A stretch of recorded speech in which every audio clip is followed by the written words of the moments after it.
Namo Pho. Mi nombre es Shifu Zhihan. Shifu significa maestro en budismo chino y Zhihan significa pilar de sabiduría.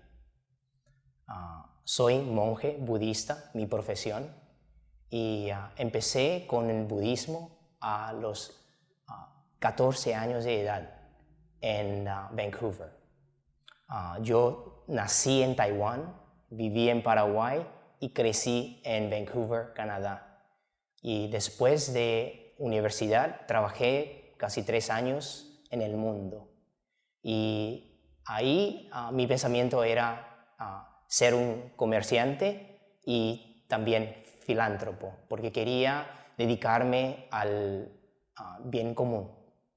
Y después de tener contacto con budismo, y me di cuenta que no es suficiente solo ocuparse de la panza o hambre de los que están sufriendo. Más importante sería pensamientos. Pensamientos pueden liberar a alguien. Entonces, a los 24 años de edad, decidí ser un monje budista. Antes de 24 años de edad, yo fui entrenado por mis padres, por la sociedad, por la escuela a competir. Hay que competir, hay que ganar en todo. Y después de ser monje, de entrenar, me di cuenta, desde las enseñanzas del Buda, que uno solo compite con uno mismo, de tratar de ser mejor, pero mejor en qué forma, no intelectualmente o tampoco en capacidad, sino que uno tiene que entrar en un proceso de purificación.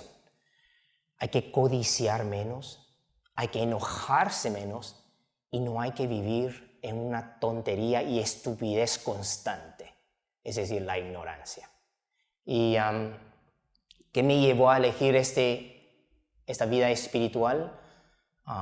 La verdad es que no veo otra opción en mi vida.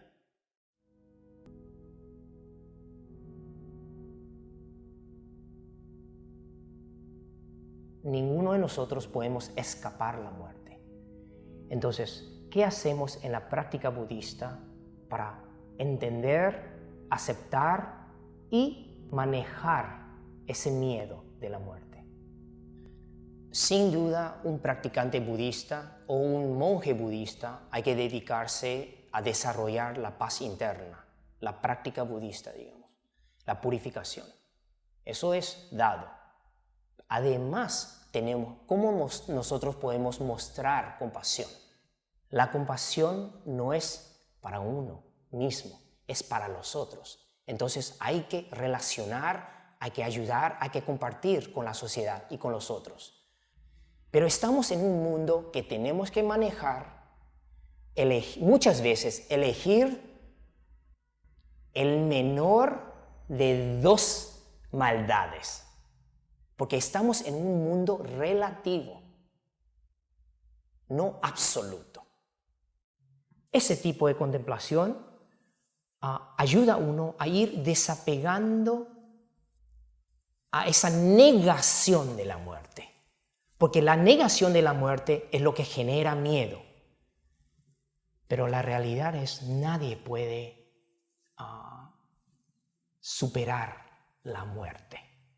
Es algo del proceso humano y hay que aceptarlo, entenderlo y trabajarlo.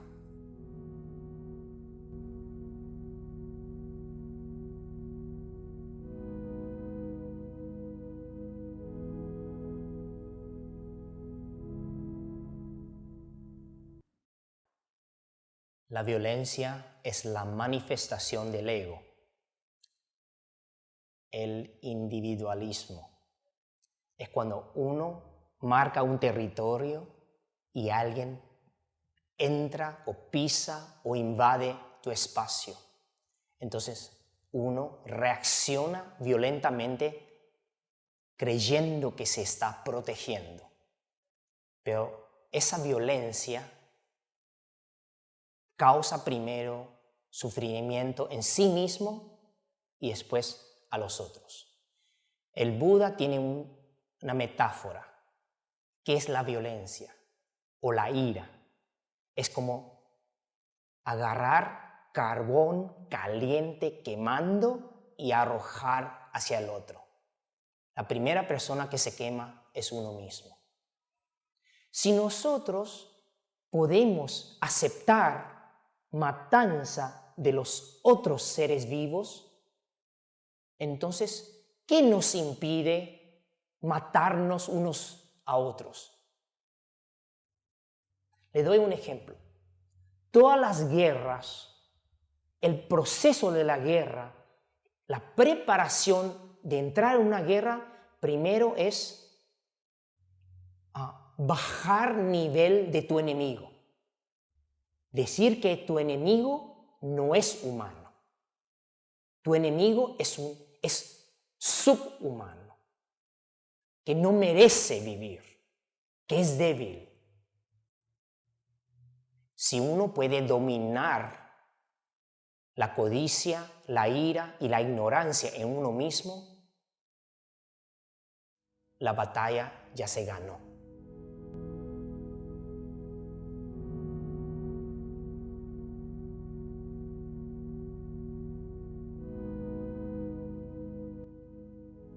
Cuando hablamos de la paz, hay dos aspectos, paz interna y paz externa. La paz interna es un estado de calma y tranquilidad, en cuando es un estado mental en que no surge enemistad, ira o sufrimiento. Y cuando colectivamente nosotros podemos llegar a una masa crítica de paz interna, entonces eso se manifiesta como paz externa o paz mundial. ¿Es una utopía o no? Digamos que si no lo creemos, es nada más en nuestra imaginación. La paz es un estado mental, de pensamiento a pensamiento. Ahora, poder prolongar esa paz, esa tranquilidad, es la práctica budista. Es una cuestión que tenemos que pensar muy bien. Si podemos alimentar sin matar a otros seres, ¿lo hacemos o no? Es una decisión difícil. Es entre paladar y el corazón. Si todos pensamos con la cabeza de un ciudadano universal, entonces siempre estaremos tratando de encontrar el equilibrio de beneficio de los pocos y de la masa. Entonces los criterios van a ser más claros. Si todos estamos tratando de solo conseguir beneficios para nuestro propio grupo, entonces todos esos grupos separados no van a poder generar una paz colectiva y mundial.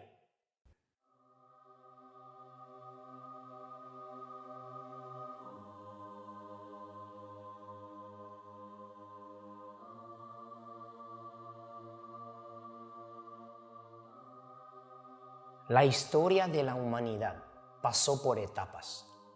Por mucho tiempo estuvimos en la etapa de la sobrevivencia. Es nada más sobrevivir. Y por eso tuvimos guerras, conflictos. Y después vino una etapa que yo llamo etapa de descubrimiento de potenciales. Es decir, nos damos cuenta que podemos dominar ciertos elementos de la naturaleza, del bien y también del mal. Ahora estamos en la etapa de reflexión y búsqueda del equilibrio. Entonces hay mucha esperanza para la humanidad, pero ¿cómo debemos encarar y reflexionar?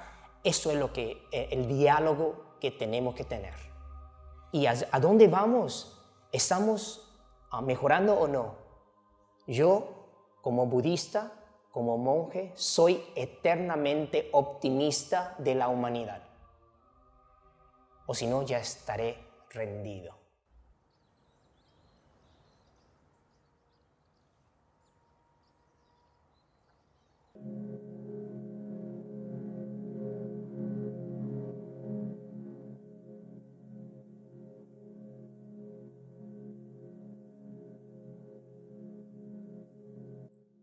la violencia es reversible, porque el humano no es fijo, el humano no es un pecador predestinado. El humano es condicionado, impermanente y tiene libre albedrío. Entonces puede elegir para el bien o para el mal. La cuestión es cómo entrenamos nuestra mente y cuerpo y qué fin, qué objetivo nosotros ponemos en nuestra vida. El ser humano tiene el potencial de hacer el bien o el mal. Nosotros podemos elegir.